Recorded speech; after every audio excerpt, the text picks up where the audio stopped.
Gimana kabar hari ini? Satu unit taksi mendekati ke Hasanuddin, nah. Kamu kelihatan klasik. Karena biasanya cewek cantik itu suka yang klasik. Klasik, asik. Cie tahu yang tak kumpul mewah naiknya. Dede Lia mau saja nanti. Cia mau pamit dulu ke Jakarta besok, mau siapkan lamaran. Kak Fadli mau ikut juga. Siapa tuh ketemu calon jodohnya tuh.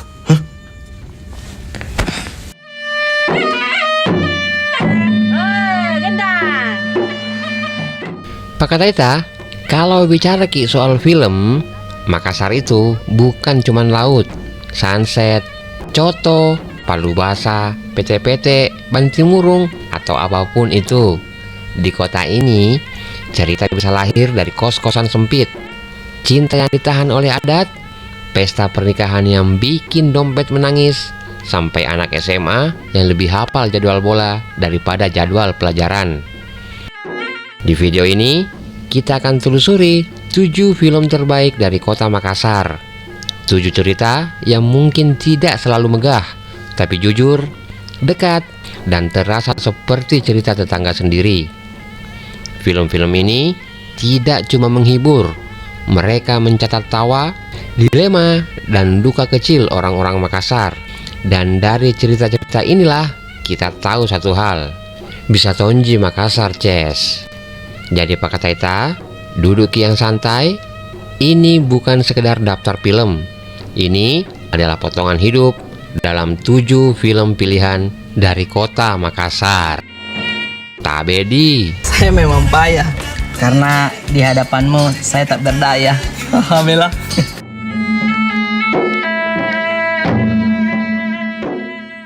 Selama janur kuning belum melengkung, you masih bisa nikung.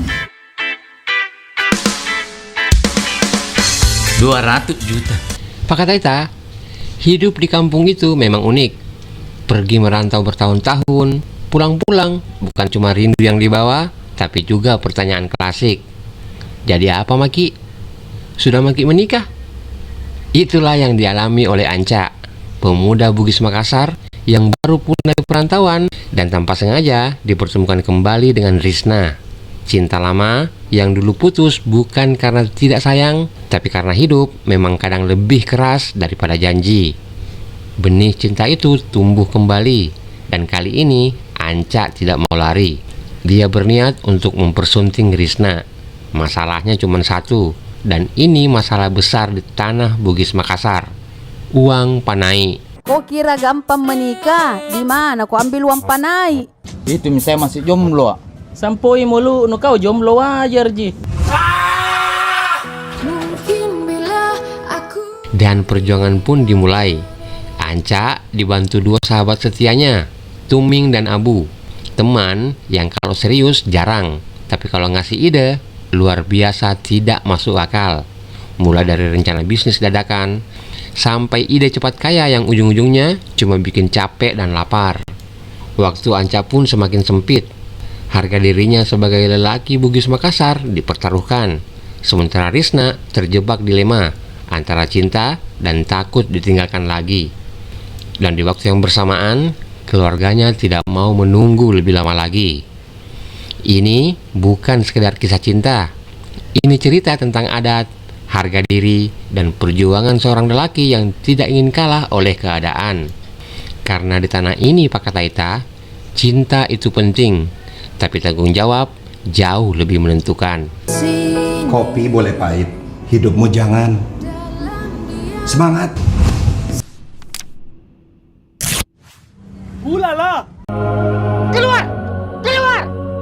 Kuharamkan darah keturunanmu berbaur dengan darah keturunanku. Pergi!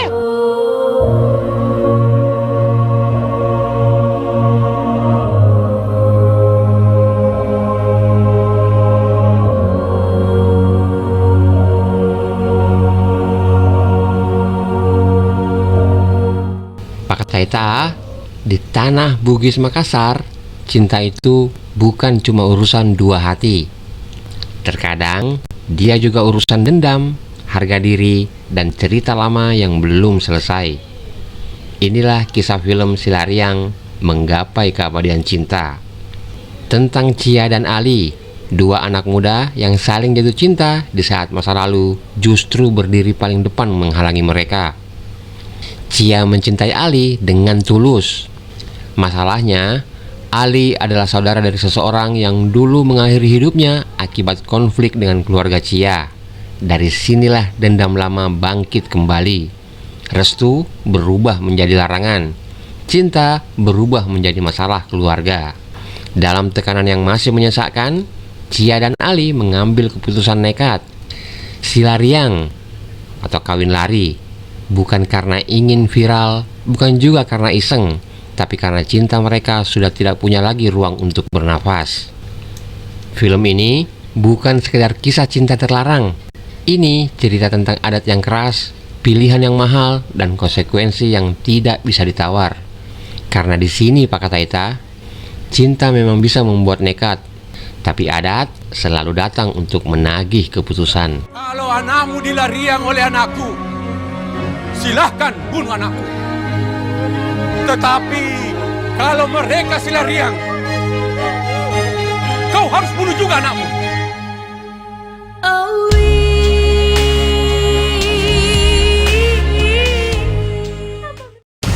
Sudah kutu, kuliah ndak beres, rantasa, anak muda palsu nih tuh.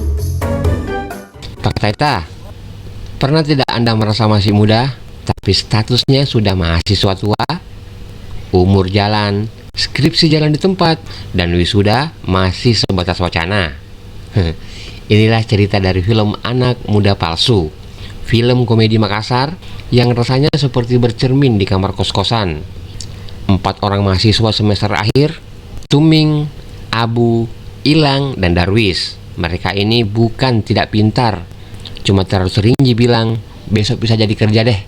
Satu kos, satu nasib, skripsi belum kelar, wisuda cuma bahan candaan, tapi ancaman DO sudah nongkrong di depan pintu seperti debt collector. Di tengah kemalasan, tekanan, dan kekacauan khas mahasiswa tingkat akhir, 4 sahabat ini berjuang menyelesaikan skripsi demi satu hal yang sederhana, wisuda bersama. Film ini bukan cuma komedi, ini pengakuan jujur anak-anak kos tentang mimpi, malas, panik, dan solidaritas yang lahir dari mie instan di tengah malam.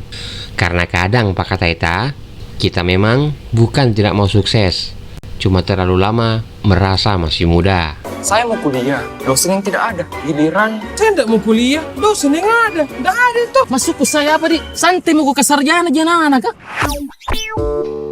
Apa itu, Pak, nak kalau...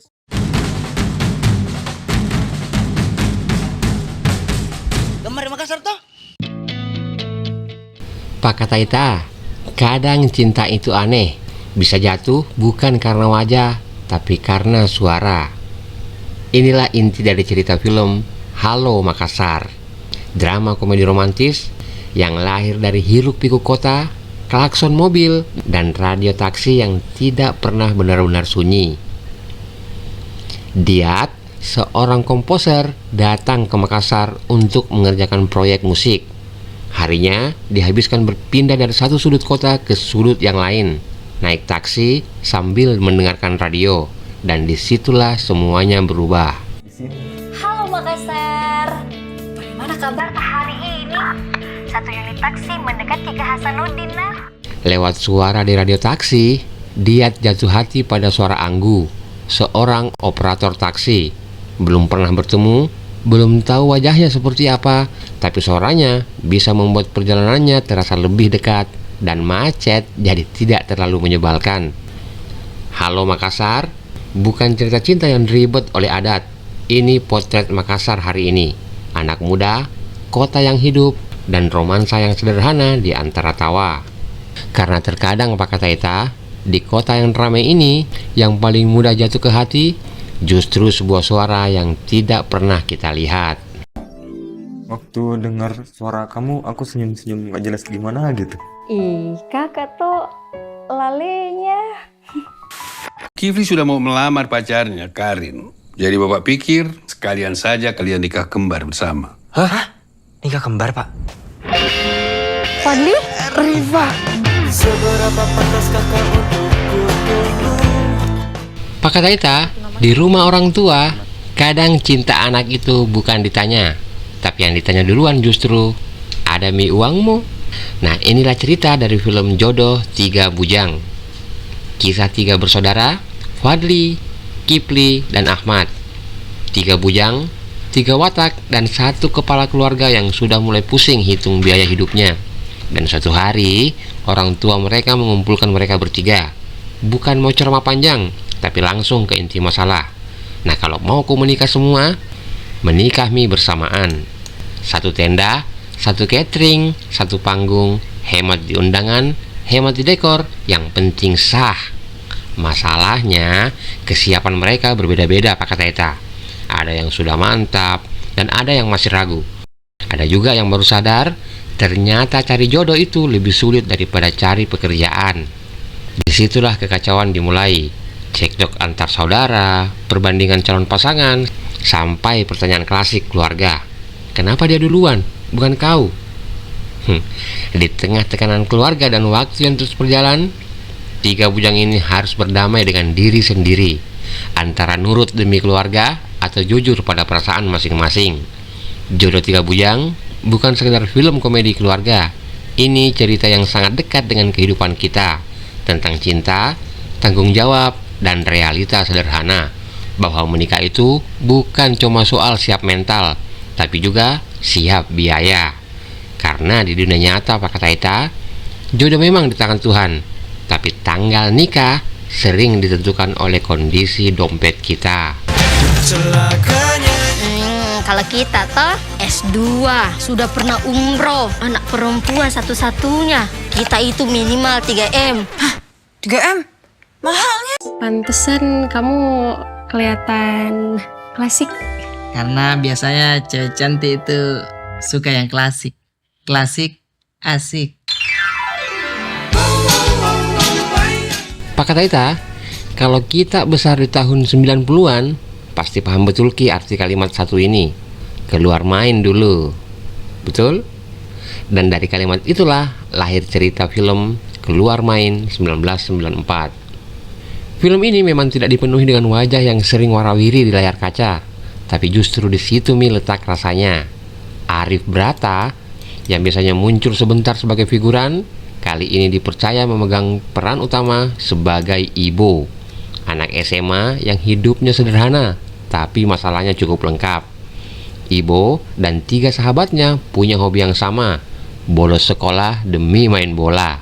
Akibatnya bisa ditebak, nilai anjlok, rapot memerah, dan orang tua mulai pasang wajah tegang tiap pulang sekolah. Nah, sebagai solusi, Ibo dipaksa untuk ikut bimbel atau bimbingan belajar.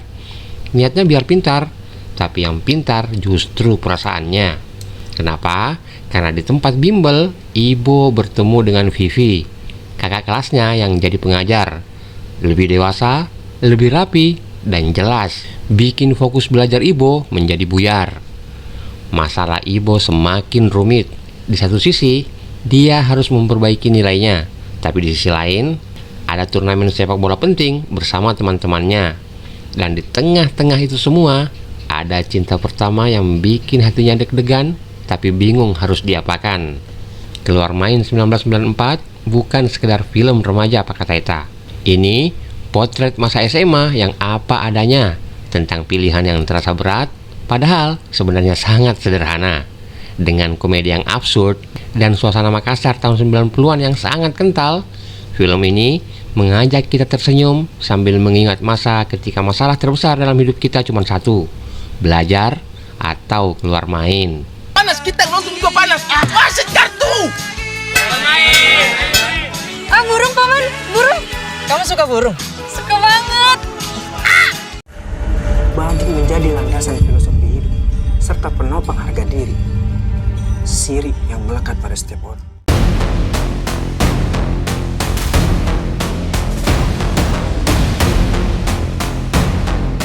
Pak Kataita, kita tutup video ini dengan film berjudul Badik. Sebuah film yang membawa identitas Bugis Makassar ke dalam dunia aksi dengan penuh hormat. Badik bukan sekedar senjata, ia adalah simbol harga diri, warisan, dan sumpah yang tidak bisa ditarik kembali. Film ini bicara tentang konflik keluarga, kehormatan, pilihan hidup. Aksinya keras, dekat, dan sangat personal. Setiap duel terasa seperti pertaruhan jiwa, bukan soal menang atau kalah, tapi soal siapa yang tetap bisa berdiri dengan martabatnya. Film Badik ini menutup daftar ini dengan pesan yang sangat kuat, bahwa budaya dan aksi bisa berjalan seiring tanpa saling meniadakan.